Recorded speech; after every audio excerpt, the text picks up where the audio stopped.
Hi everyone, my name is Helian Osher. I'm the owner and an artist at Murray Inn and Art Gallery in Murray, Kentucky. Today I want to show you how to paint blurry background. The painting you are looking at here, it's displayed in our art gallery, and it's a painting of my dog, Channing. Blurry background is very useful in painting background that has many different things.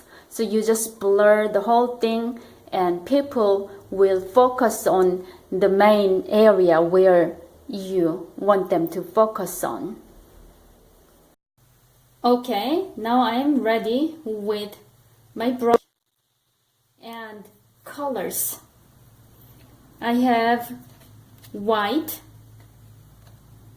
primary yellow, medium green, yellow ochre, and burnt umber. So we are starting with these colors, and later I may add some more colors. Okay, so let's see what happens. Now I'm mixing white with yellow, and I'm just putting that color like that. Just move your brush anywhere you like to go. Some people like to do crisscross like that. For this one, I just want to give some movement. If you see the painting I made here, you can see brushes going everywhere. So that's what I want for this one too. Okay, so whatever colors you want to mix, you just mix and then move the brush anywhere you want to go, but do lightly. Don't do like that, but go gentle like that and go everywhere you like to go. And I'm mixing green with yellow ochre here. Maybe it's too green. You know, daffodil flowers bloom in early spring, and there are not many greens that time. So let me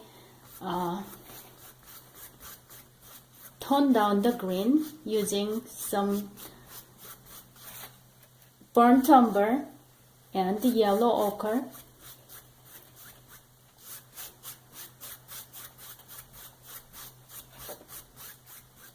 This brush is foundation brush, and my friend Gary Scott bought it at Walmart at women's cosmetic section, and he said, try this, it may work well for painting. So I tried and I found this is the best brush for this kind of a blurry background. I like it a lot. Okay, now I'm mixing yellow and burnt umber and go here. You know, we don't need to make the background the same as the picture you are looking there.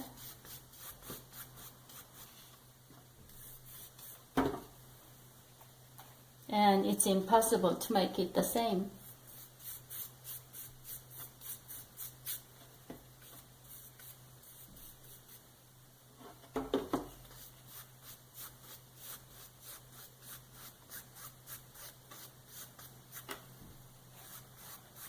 I sanded this canvas lightly with sandpaper,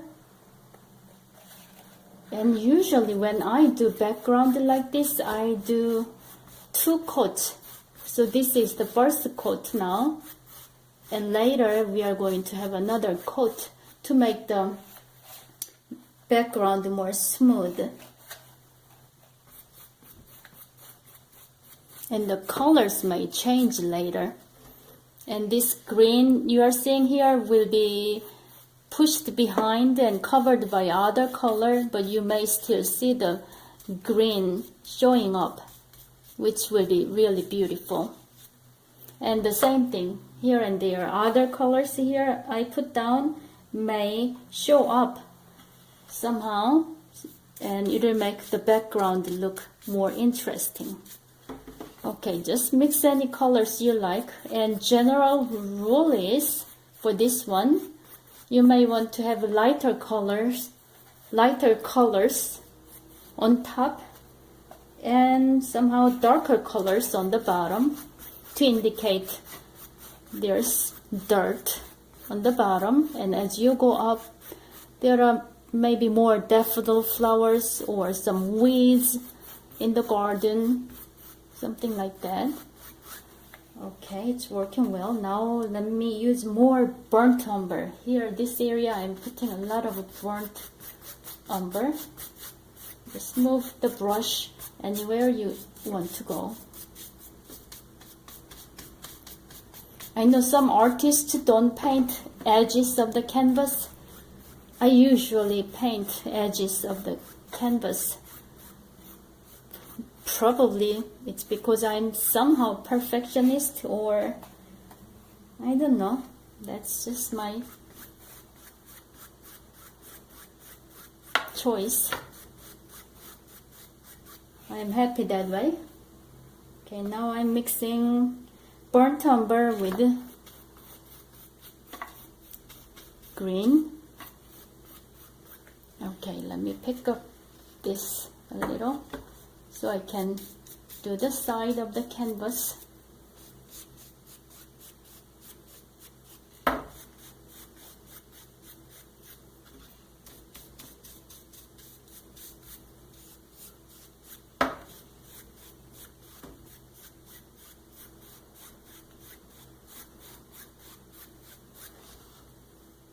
More burnt umber and yellow ochre.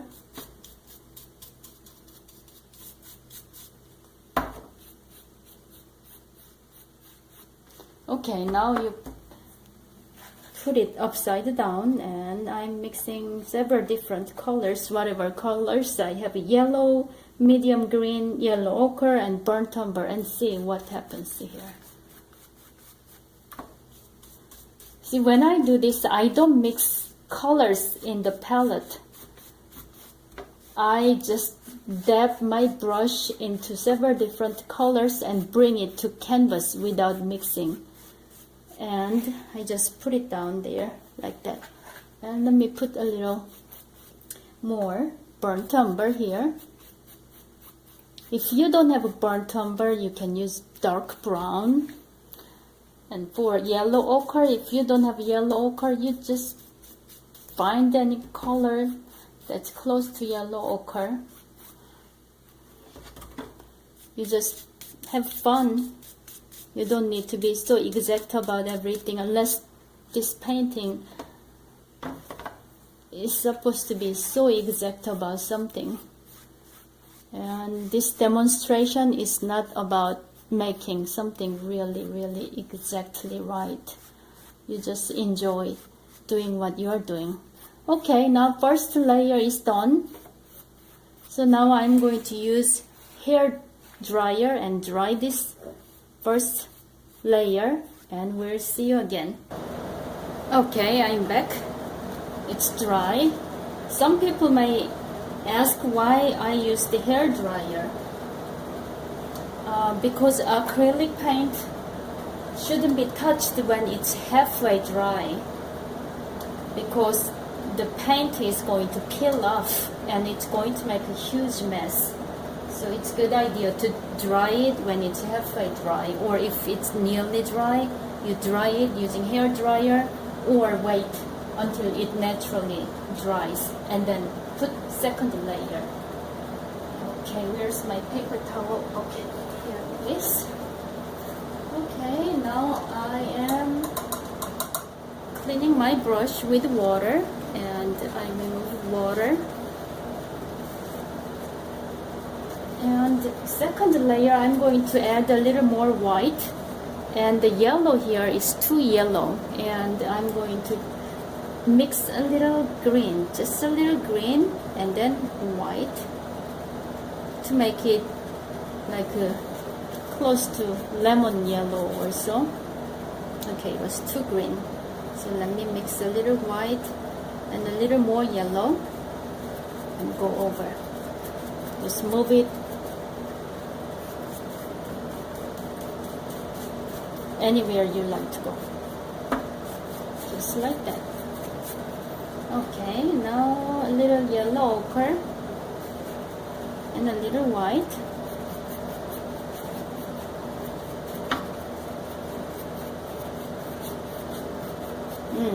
The canvas is getting more smooth now than the first layer. And if you didn't like the second layer, you let it dry or blow dry with the hair dryer and then put another coat. You just keep putting layer after layer. It doesn't hurt.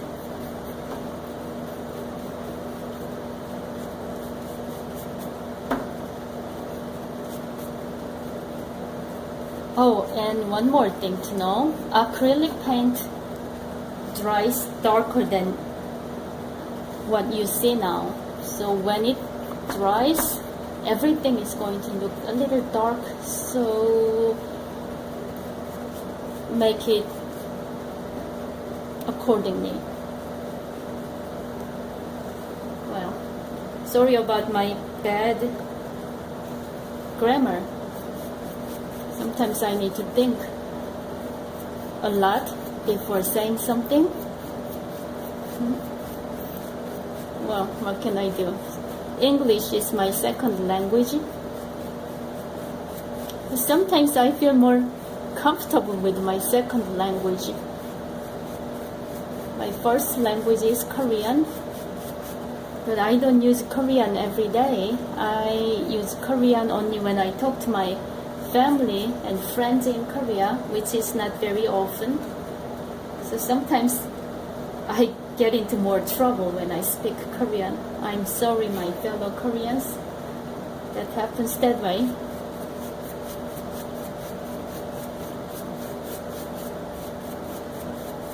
Okay.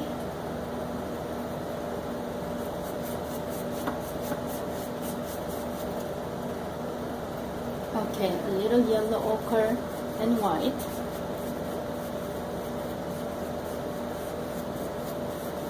Okay, that's nice.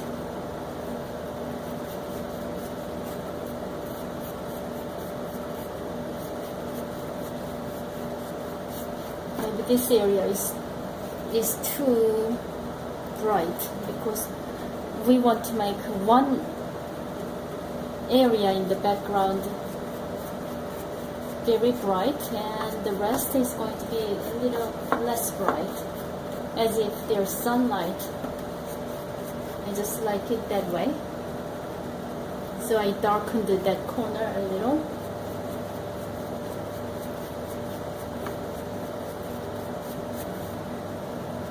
Okay, let me go back to this area. I want to make it a little brighter. So let me wipe the brush. Well, maybe I'm going to rinse it using water. And then after washing the brush in water, use paper towel and get rid of water. Okay, I put a lot of white and a little yellow and then put it here. Nice. Yep, that's good. It looks bright, but later it gets darker, so I'm making it bright enough now. Okay, now let's move down here. So as you go down, it gets a little darker, so I'm putting some darker color, which is burnt umber, green, and yellow ochre. And again, I'm not mixing colors all together. I just dab my brush into several different colors, and as I move my brush, things get mixed. And you don't need to mix everything perfect.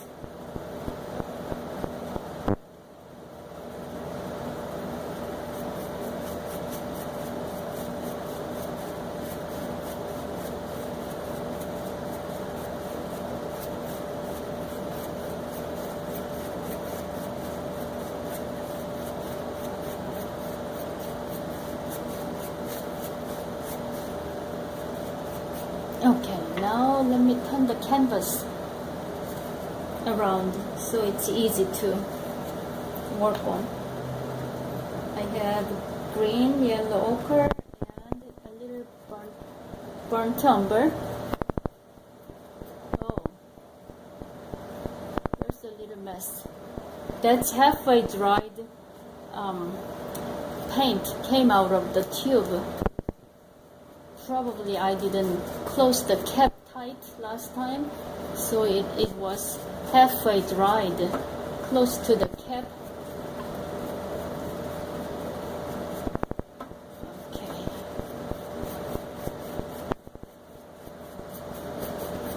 Oh, doesn't look bad. Okay. Now.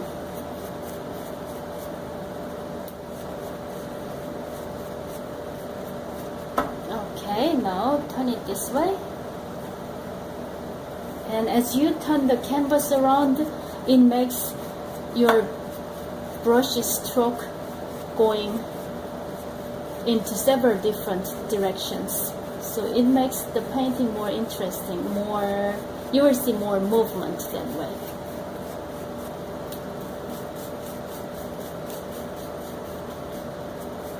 Okay. Now a little green, yellow ochre, too green for early spring, so I'm putting a little yellow ochre, a little hint of white, and burnt umber.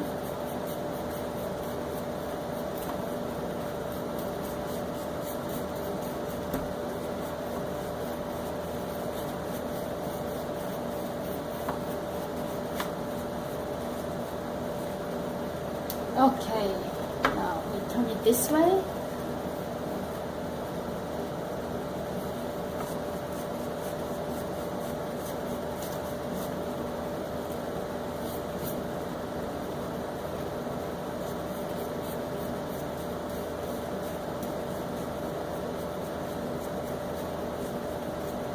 Okay, I think I'm quite done here with this.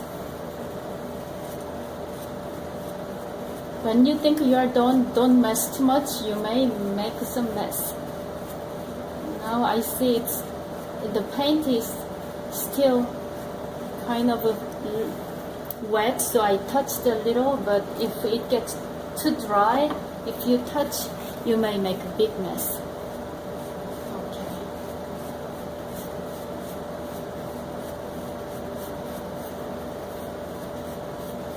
Okay, that looks okay.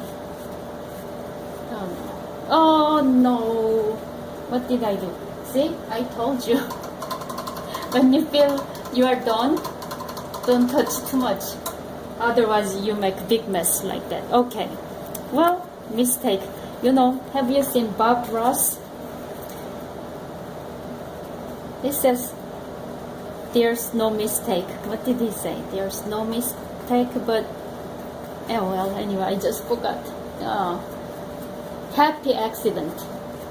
Yeah, that's what he said. No mistake, but happy accident. When you make a mistake, you correct it, so it's not going to be disaster, you know. And from the mistake, sometimes you create something unexpected, and it's beautiful. Okay, that's good. Doesn't look so bad. Let me put a little more white and yellow in case my mistake shows up when it dries, so I'm covering it up.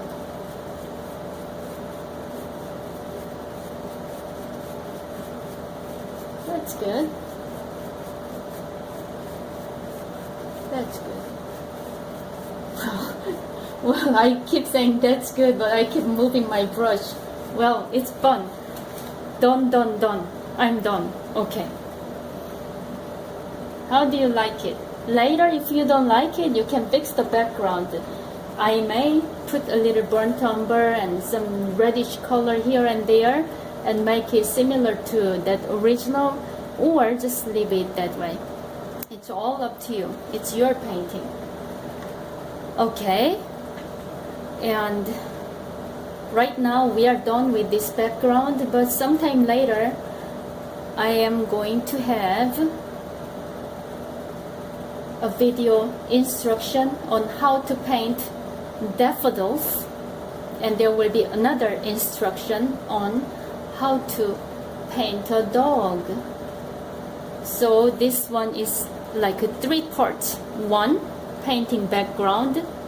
2, painting daffodils. 3, painting a dog. And that's the whole thing. Doesn't it sound interesting? Okay, thank you so much for watching, and see you next time. Bye.